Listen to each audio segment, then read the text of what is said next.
राम राम सा केम छो मजा में। आज आपका है 44वां दिन 45 दिनों का स्मार्ट वर्क क्लास का सेकंड लास्ट डे।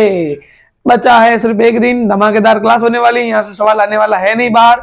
और आज जो प्रश्न है मॉडल पेपर का 21वां प्रश्न है और इससे संबंधित देखेंगे सवाल जो सीधे सीधे परीक्षा में आने वाले, छपने वाले। इस वीडियो से बाहर सवाल नहीं जाने वाला, इसीलिए वीडियो तो पूरा देख रही है। साथ में 4 नंबर का सवाल है ये। 4 नंबर का सवाल भी सही करके आना है बोर्ड में आपको। चलो सवाल क्या मॉडल पेपर के दोनों सवाल कर लेते हैं, फिर अपने कुछ सवाल लेंगे। उन सवालों को ध्यान से समझना है, ध्यान से देखना है और सवाल सही करके आना है। चलो प्रश्न है आपका, दो क्रमागत धनात्मक पूर्णांक ज्ञात कीजिए जिनके वर्गों का योग 365 हो। चलो पहले कर लेते हैं ऊपर वाला। दो क्रमागत धनात्मक पूर्णांक ज्ञात कीजिए। क्रमागत का मतलब हो गया लगातार, जैसे 3 4 5 6 7 8 दो क्रमागत लगातार। मान लो 9 10, तो आपको पता है अगर ये इससे कितना अधिक है, 1 अधिक है। ये इससे कितना अधिक है, 1 अधिक है। अगर मैं इसको x मान लूं तो ये जो होगा वो आपका क्या होगा, x में 1 जोड़ने पर प्राप्त होगा। दो क्रमागत धनात्मक पूर्णांक मानने हैं तो आपका पहला होगा x और दूसरा क्या होगा, x+1। दूसरा क्या होगा, x+1 होगा। अगर आपको प्रश्न ऐसा पूछे कि दो क्रमागत धनात्मक विषम पूर्णांक, अगर विषम का पूछे और सम का पूछे, देखो विषम संख्या मान लो विषम संख्या पूछे तो विषम संख्या कौन कौन सी हो सकती है, जैसे मान लो 9 11 हो सकती है विषम संख्या, ठीक है। सम संख्या पूछे तो हो सकती है 10 12। तो आपको पता है ये आपका x है तो ये x से कितना अधिक है, 2 अधिक है। तो दूसरा जो होगा वो आपका x+2 होगा। ये आपका x है तो ये x से कितना अधिक है, 2 अधिक है, तो ये कितना होगा, x+2 होगा। अगर आपको सम विषम पूछे तो 2 जोड़ना है और आपको सिर्फ पूछे क्रमागत पूछे तो क्या जोड़ना है, 1 जोड़ना है। बात समझ में आई नहीं? चलो जल्दी से आगे ये तो वीडियो को लाइक करो फटाफट। फिर देखो मान लेते इसको करते आगे हल करते। माना आपका पहला धनात्मक पूर्णांक x है तो दूसरा क्या होगा, x+1। दूसरा क्या होगा, x+1। चलो हल। माना पहला धनात्मक पूर्णांक, पहला धनात्मक पूर्णांक, चलो पहला धनात्मक पूर्णांक जो है वो आपका है x। क्या है, x। तो दूसरा धनात्मक पूर्णांक आपका हो जाएगा x+1। क्या हो जाएगा, x+1। अब प्रश्न जैसा कह रहा है वैसा कर दो, प्रश्न के अनुसार। प्रश्न कह रहा है कि दोनों धनात्मक पूर्णांकों के वर्गों का योग, मतलब इसका भी करना है आपको वर्ग, इसका भी करना है वर्ग और उनका योग, दोनों के वर्गों का योग जो है वो कितना है, 365। 365 कितना है, 365। चलो सवाल को करते हैं हल। x का स्क्वायर करोगे तो x² आएगा। यहाँ लगेगी आपकी सर्व समीका। क्या लगने वाली है, सर्व समीका।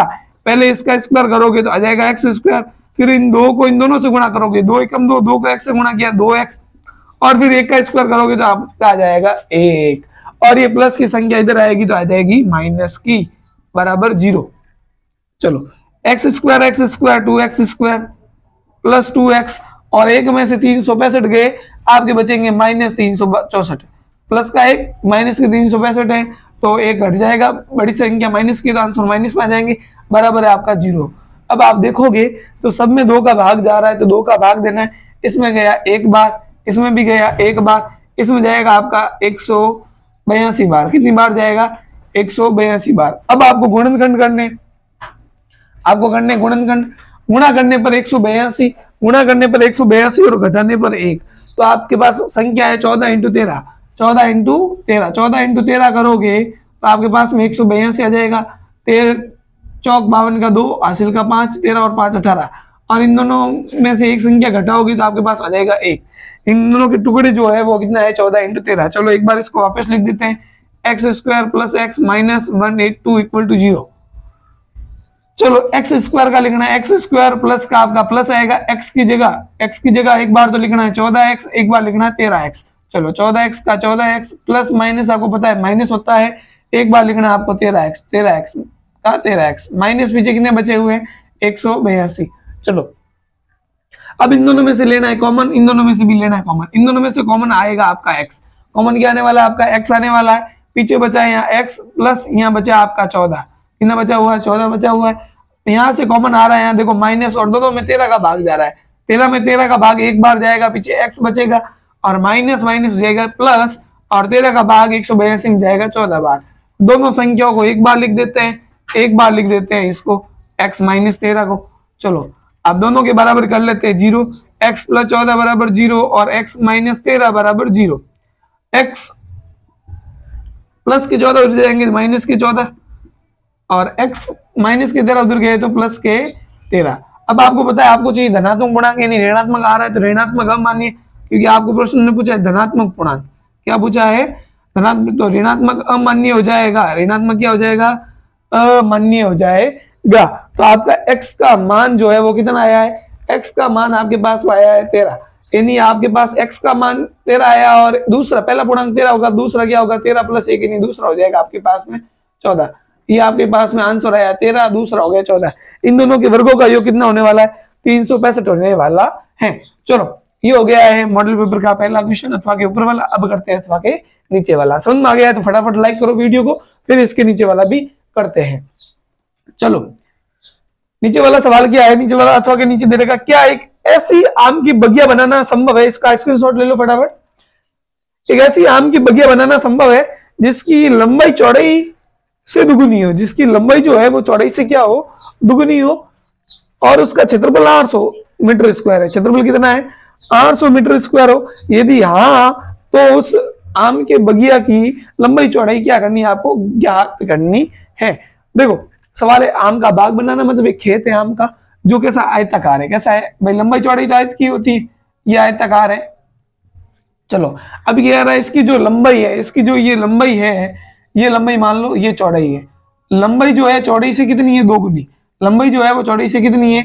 2 गुनी। माना ये लंबाई जो है चौड़ाई से 2 गुनी है। चलो तो माना चौड़ाई, माना आयताकार बाग की चौड़ाई, देखो ध्यान दो, चौड़ाई आपकी हो गई x। इसने कहा लंबाई जो है चौड़ाई से दुगुनी है, लंबाई दोगुनी है तो चौड़ाई x हो गई, तो लंबाई आपकी हो जाएगी 2x। लंबाई आपकी कितनी हो जाएगी? 2x हो जाएगी। यानी ये आपका x है तो ये आपका हो गया 2x।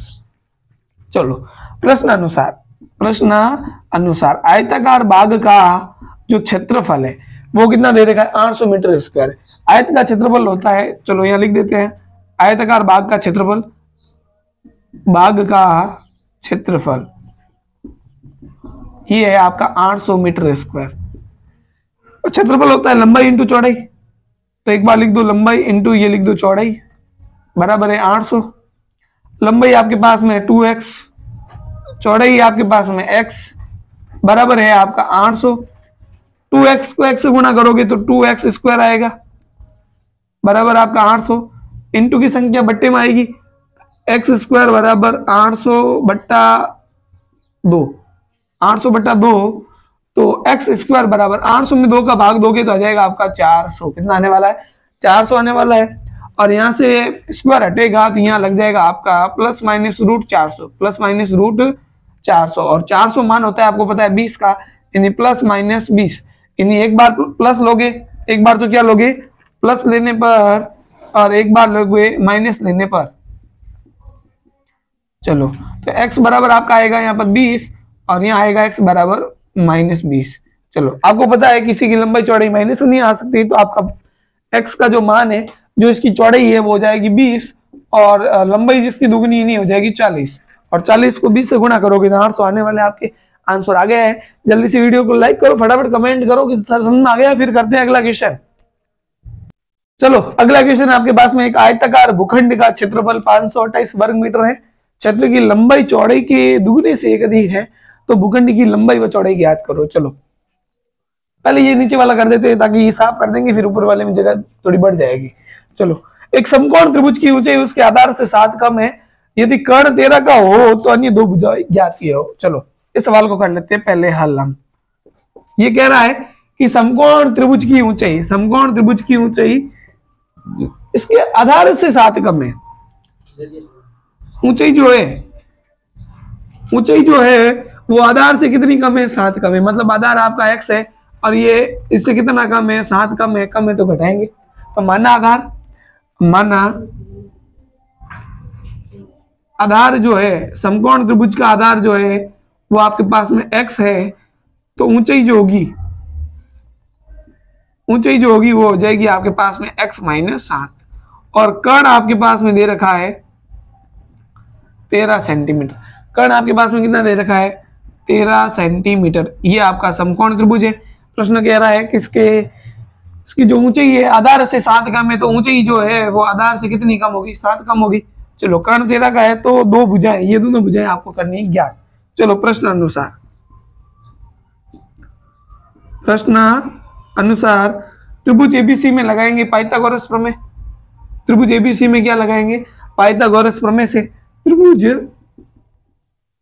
एबीसी में पाइथागोरस प्रमेय से चलो आधार स्क्वायर प्लस लंब स्क्वायर बराबर होगा आपका कर्ण स्क्वायर। तो आधार स्क्वायर, चलो आधार आपका है यहां पर बीसी, बीसी का स्क्वायर प्लस लंब है आपका एबी, एबी का स्क्वायर बराबर है आपका एसी का स्क्वायर। चलो बीसी, बीसी आपका है एक्स प्लस एबी आपका एक्स माइनस 7 और एसी आपका है 13। एक्स का स्क्वायर करोगे तो एक्स स्क्वायर आएगा और यहां लगेगी आपकी सर्व समीका है, सर्व समीका लगानी है तो आप करो पहले इसका स्क्वायर, फिर आपके पास में यहाँ माइनस है तो लिखो माइनस, फिर 2 को 7 से गुणा करो 14, 14 को x से गुणा करोगे तो आ जाएगा 14x प्लस 7 का स्क्वायर हो जाएगा 49 बराबर 13 का वर्ग। आपको पता ही है 169 होता है। चलो एक्स स्क्वायर हो जाएगा 2x square minus 14x plus 49 और प्लस के 169 इधर आएंगे तो माइनस के 169 बराबर आपका बचेगा 0। चलो आगे करते थे उस तरफ सवाल। 2x स्क्वायर यहाँ पर आपका बचा हुआ है, फिर आपका माइनस 14x है और 49 प्लस के और माइनस के 169 तो बाकी होगी। 9 में से 9 गया 0, 6 में से 4 गया तो 2 यानी 120। आपके पास बचेगा माइनस 120 बराबर 0। बराबर क्या बचा? 0। चलो तीनों में देखोगे तो 2 का भाग जा रहा है। चलो 2 का भाग दे देते हैं। यहाँ आपका बचा एक्स स्क्वायर, यहाँ बचा आपका 7x माइनस आपका बचा है 60 बराबर 0। चलो अब आपको करना है गुणनखंड। इसके करने गुणनखंड, गुणा करने पर 60 और घटाने पर 7। तो आपको पता है 12 पंजे 60 और 12 में से 5 गए 7 आते हैं, यानी 12 इंटू 5 ये हो जाएंगे 60 और 12 में से 5 गए ये बचेंगे आपके 7x। चलो एक्स स्क्वायर का एक्स स्क्वायर माइनस का माइनस, एक बार तो लिखना है 12x और माइनस माइनस होता है प्लस, एक बार लिखना आपको 5x माइनस 60 बराबर 0। चलो इन दोनों में से आप कॉमन लोगे तो आपके पास में कॉमन आएगा x, पीछे आपका बचेगा x माइनस 12 और इन दोनों में से कॉमन आएगा आपका प्लस का 5। क्या आने वाला है? प्लस का 5 आने वाला है। तो पीछे बचा यहाँ x और 5 का भाग 60 में जाएगा 12 बार। कोष्टक की दोनों संख्या एक जैसी है, इसको एक बार लिख देंगे और एक बार लिखेंगे आप इसको x प्लस 5 को। चलो x माइनस 12 बराबर 0 तो x बराबर आ जाएगा आपका 12 और x प्लस 5 बराबर 0 तो x बराबर आपका आ जाएगा माइनस 5। अब मुझे बताओ किसी की लंबाई चौड़ाई जो है वो माइनस हो सकती है नहीं हो सकती? तो यहाँ पर आपका आ जाएगा ऋणात्मक अमान्य। ऋणात्मक क्या आ जाएगा? अमान्य।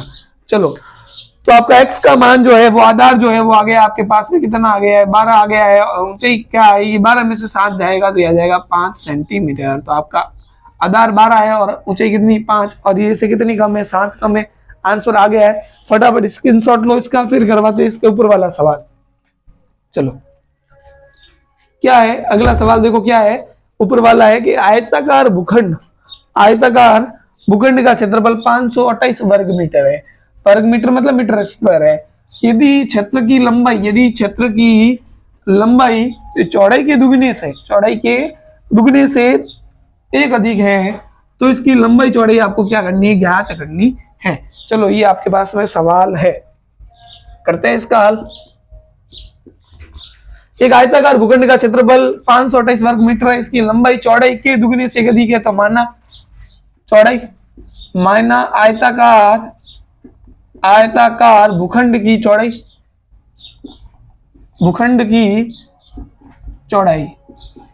ये कह रहा है कि लंबाई जो है लंबाई चौड़ाई की दुगनी से अधिक है तो चौड़ाई मान लिया x, तो लंबाई आपकी हो जाएगी इसकी दुगनी कितनी होगी भाई? 2 गुनी यानी 2x।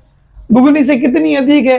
एक अधिक है तो एक क्या करेंगे, जोड़ेंगे, तो इसकी आ जाएगी लंबाई। तो ये चौड़ाई आई, ये लंबाई आई, इसका जो क्षेत्रफल है प्रश्नानुसार, इसका जो क्षेत्रफल है प्रश्नानुसार, इसका क्षेत्रफल है 528 वर्ग मीटर। चलो प्रश्नानुसार आयताकार भूखंड का क्षेत्रफल, आयताकार भूखंड का क्षेत्रफल है 528 मीटर स्क्वायर। और आपको पता है आयत का क्षेत्रफल होता है लंबाई इंटू चौड़ाई, लंबाई इंटू चौड़ाई बराबर आपका है 528। लंबाई आपकी है 2x प्लस 1 गुणा चौड़ाई आपकी x है बराबर आपका है 528। चलो x को आप 2x से गुणा करोगे तो 2x स्क्वायर आ जाएगा, और x को 1 से गुणा करोगे तो x आएगा 528, इधर आएंगे तो माइनस के 528 बराबर आपका 0 बचा। अब गुणा करने पर आपको चाहिए 1064, सॉरी 1056। 528 को 2 से गुणा करोगे तो आपके पास में आ जाएंगे गुणा करने पर 1056। 500 500 100 28 और 56, यानी गुणा करने पर 1056 और घटाने पर आपको चाहिए 1। तो संख्या आपके पास में होगी, चलो संख्या देख लेते हैं एक बार। 33 इंटू 32 कर लेता हूं मैं, कितना आता है 2 तिया 6, 2 तिया 6, 3 तिया 9, 3 तिया 9, 6 का 6, 5 और 9 और 5 6 हो जाएंगे, 15 का 5 असल का 1 और ये हो जाएंगे 10। यानी आपकी संख्या जो आई वो 33 इंटू 32 आई। कितनी आई है 33 इंटू 32, और 33 में से 32 जाएंगे तो 1 बचेगा। तो संख्या आ गई आपके पास में 33 इंटू 32, क्या आ गई है 33 इंटू 32। चलो 2x स्क्वायर प्लस आपका यहाँ आ जाएगा 33x, क्या आएगा एक बार तो 33x, फिर प्लस माइनस माइनस एक बार आएगा आपका 32x, कितना आएगा 32x माइनस 528। चलो इन दोनों में से कॉमन लेना है, इन दोनों में से कॉमन लेना है। इन दोनों में से देखोगे तो कॉमन कुछ नहीं आ रहा है, x आ रहा है तो यहाँ x बचा, ठीक है।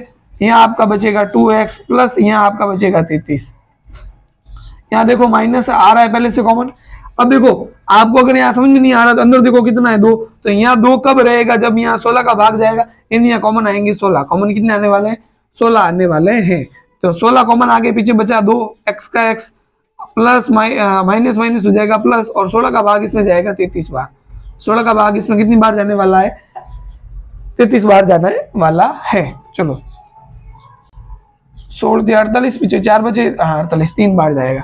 अब इन दोनों को लिख दो एक बार, इन दोनों को लिख दो एक बार, यानी 2x प्लस 33, और एक बार लिख दो x माइनस 16, एक बार क्या लिख दो x माइनस 16, ठीक है। अब यहाँ जगह नहीं, मैं ऊपर करवा रहा हूँ यहाँ पर x माइनस 16 बराबर 0, x बराबर आपका आ जाएगा 16, x बराबर 16 है आपका, और 2x प्लस 33 बराबर है आपका 0, 2x बराबर आ जाएगा माइनस 33 और x का मान आएगा माइनस 33 बटा 2। और आपको पता है ऋणात्मक अमान्य, ऋणात्मक अमान्य क्योंकि किसी की लंबाई चौड़ाई ऊंचाई जो है वो माइनस में और भिन्न में तो हो सकती है लेकिन माइनस में नहीं हो सकती है। भिन्न का मतलब पॉइंट में आ सकती है लंबाई चौड़ाई, लेकिन माइनस में नहीं आ सकती। इसीलिए आपकी चौड़ाई जो होगी वो कितनी होगी 16 होगी। चौड़ाई कितनी होगी आपकी 16 होगी, और यहाँ पर आप करोगे 16 का 2 गुना तो हो जाएगा 32, 32 में 1 जोड़ोगे तो आपकी ये जो लंबाई है वो आ जाएगी 33 सेंटीमीटर।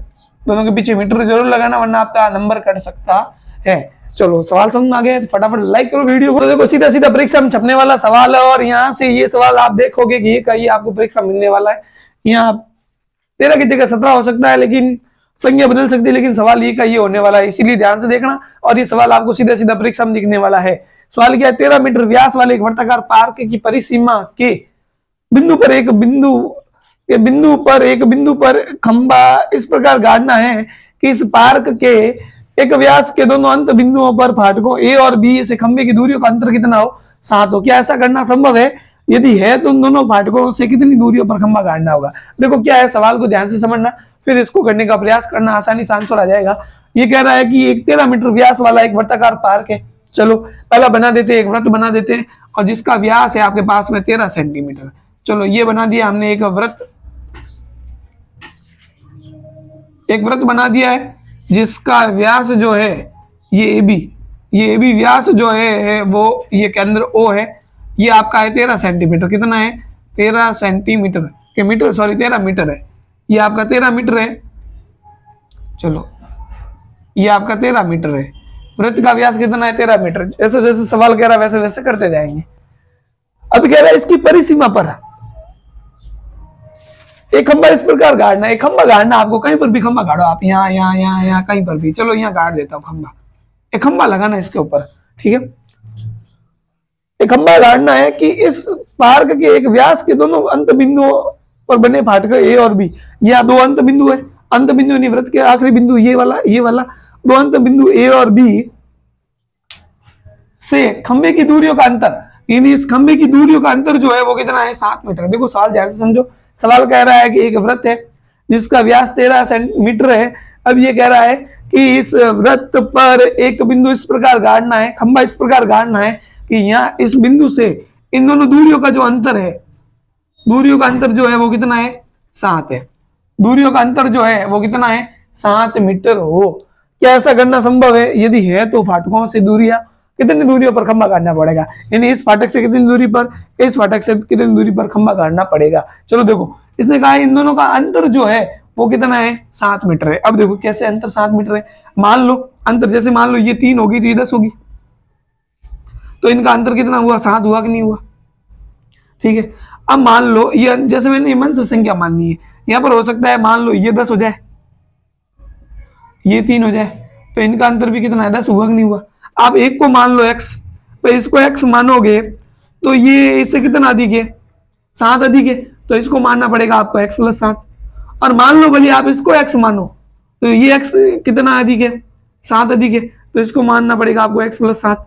चलो अगर मान लो आप ऐसा नहीं करते हो, आप इसको x मानते हो, किसको मानते हो, इसको x मानते हो, चलो आप इसको x मानते हो, तो ये 10 से कितना कम है 7 कम है, तो यहाँ आपको करना पड़ेगा x माइनस 7, यानी या तो x मानो तो दूसरा x प्लस 7, या इसको x मानो तो इसको x माइनस 7, यानी x प्लस 7 x माइनस 7 आप कोई भी मान लो, आपको एक मानना है x, दूसरा मानना है x प्लस 7 या x माइनस 7, जो मर्जी वो मान लो, क्योंकि इसने कहा अंतर, क्या कहा इसने अंतर, अंतर मतलब आपका एक x होगा तो दूसरा होगा x प्लस 7, या इसको x मानो तो ये हो जाएगा आपका x माइनस 7, ये 3 और 10 लेकर, फिर भी समझ नहीं आया तो देखो वापिस समझाता हूं एक बार कैसे ये मानना है कैसे नहीं मानना है, एक बार और देख लो।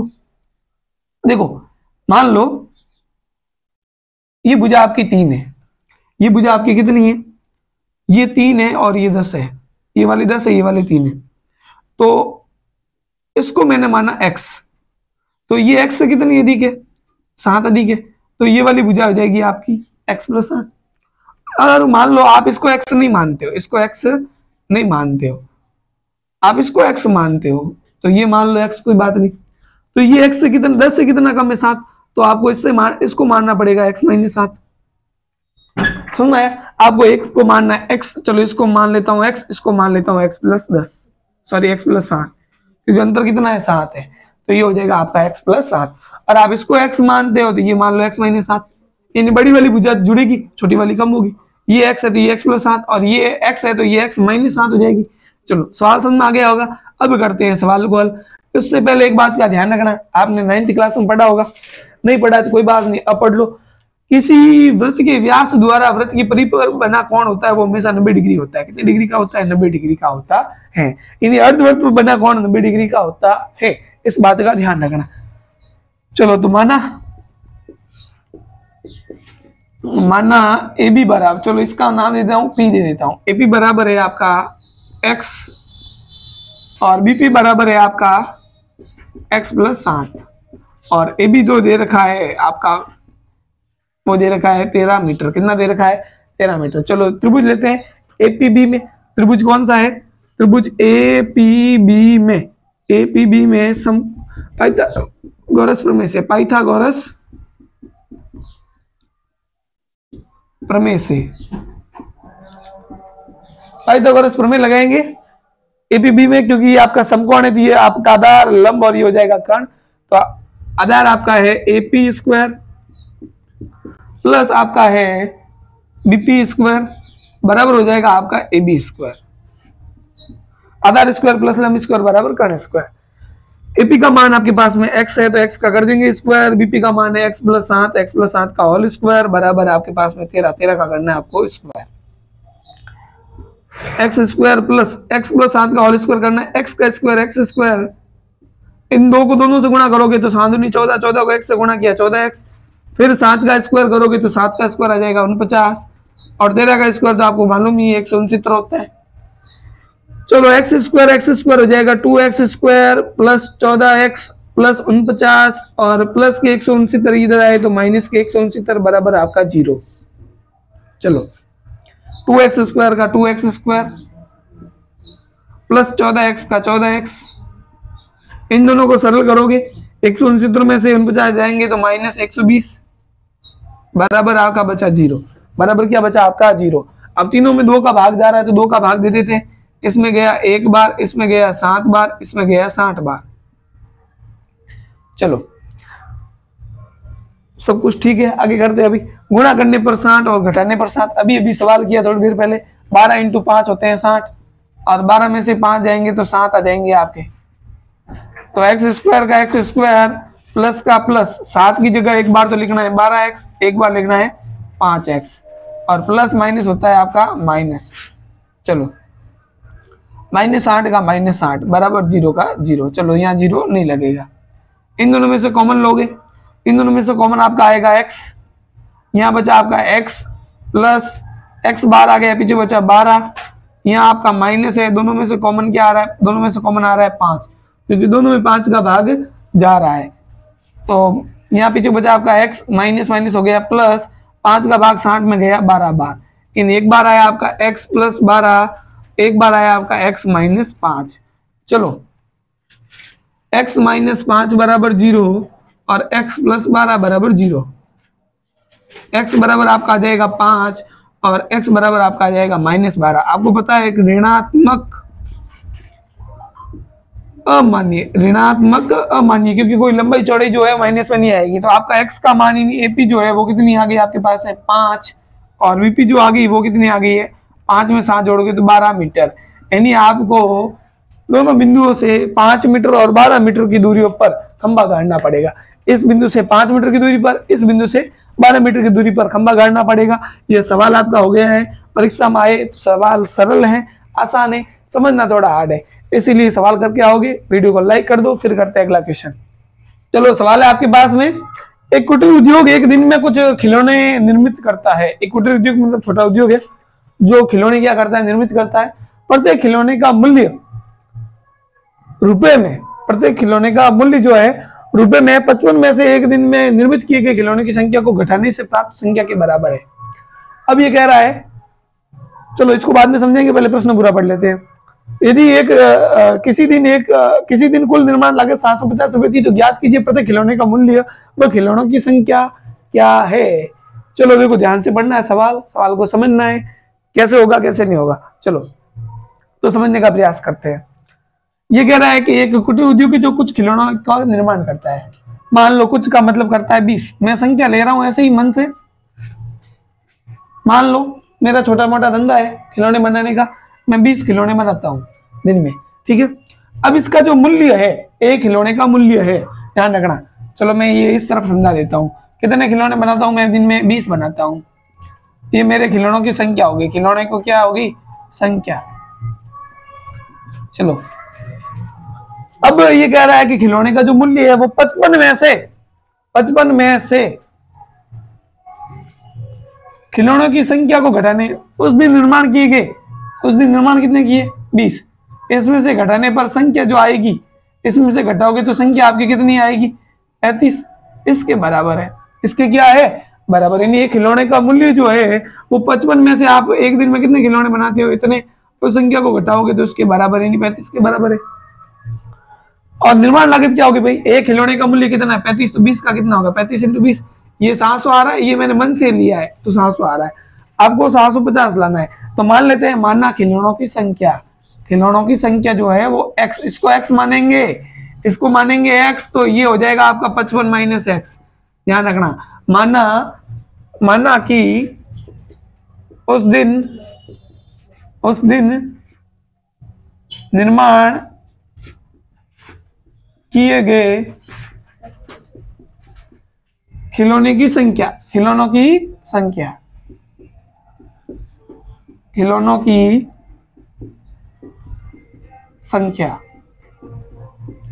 चलो x मान लिया, क्या मान लिया x। चलो तो उस दिन निर्माण किए गए खिलौने का मूल्य, या आप निकाल दो सीधा प्रत्येक खिलौने का मूल्य, प्रत्येक खिलौने का मूल्य। अब प्रत्येक खिलौने का मूल्य कितना है, ये कह रहा है कि जितने आपने बर्तन निर्माण किए हैं दिन में, जितने खिलौने निर्माण किए हैं उसमें से आपको 55 में से आप घटा दो जितने आप निर्माण करते हो, वो एक खिलौने का मूल्य है। चलो ध्यान देना यहाँ पर, ठीक है। प्रश्नानुसार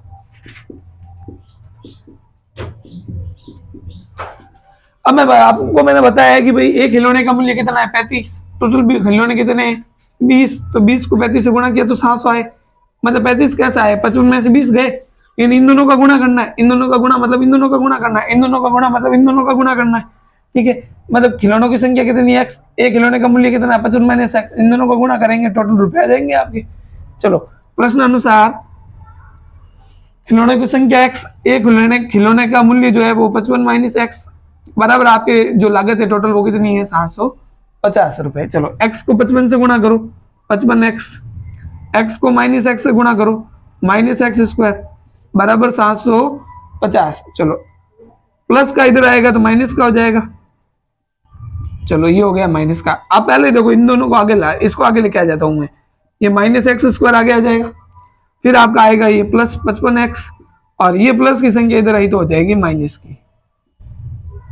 अब आपको पता है अगर आगे माइनस हो तो सबके निशान बदल जाएंगे, तो ये हो जाएगा प्लस का, ये हो जाएगा माइनस का और ये हो जाएगा प्लस का बराबर 0। अब गुणा करने पर तो है 750 और जोड़ने पर 55 है, तो 25 या 75 यानी 25 इंटू 30 ये हो जाएंगे 750 और 25 और 30 को जोड़ोगे तो आपके आ जाएंगे 55। कितने आ जाएंगे 3 और 2 5 5 5 55।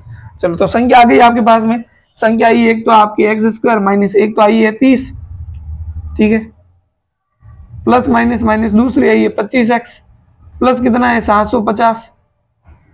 इन दोनों में से कॉमन लेना है, इन दोनों में से भी क्या लेना है कॉमन, तो इन दोनों में से कॉमन आएगा आपका x, पीछे बचा यहाँ x माइनस 30। चलो यहां से कॉमन लोगे तो आपका आएगा माइनस 25, पीछे बचा x माइनस प्लस माइनस पीछे बचेगा 30।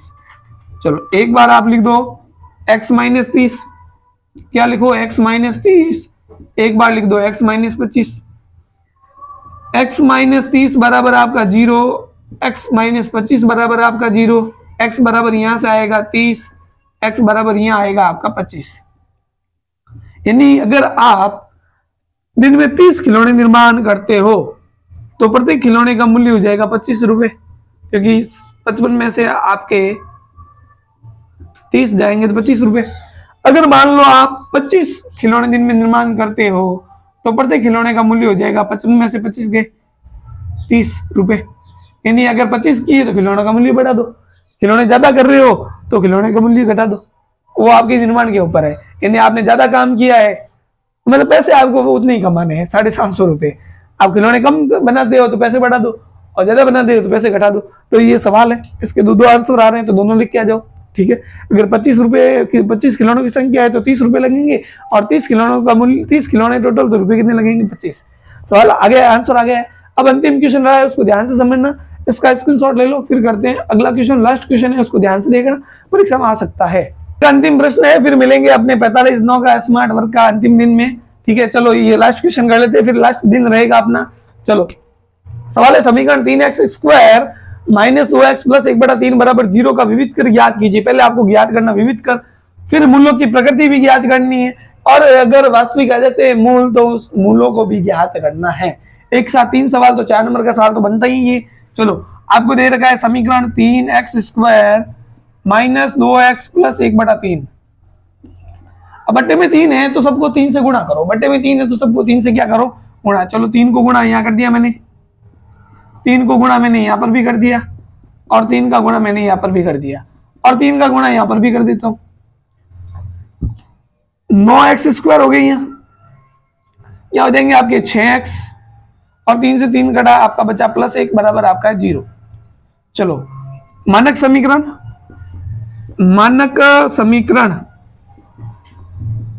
ax square plus bx plus c बराबर 0 से एक का मान आपका आएगा 9, बी का मान आएगा आपके पास में -6 और सी का मान आएगा 1।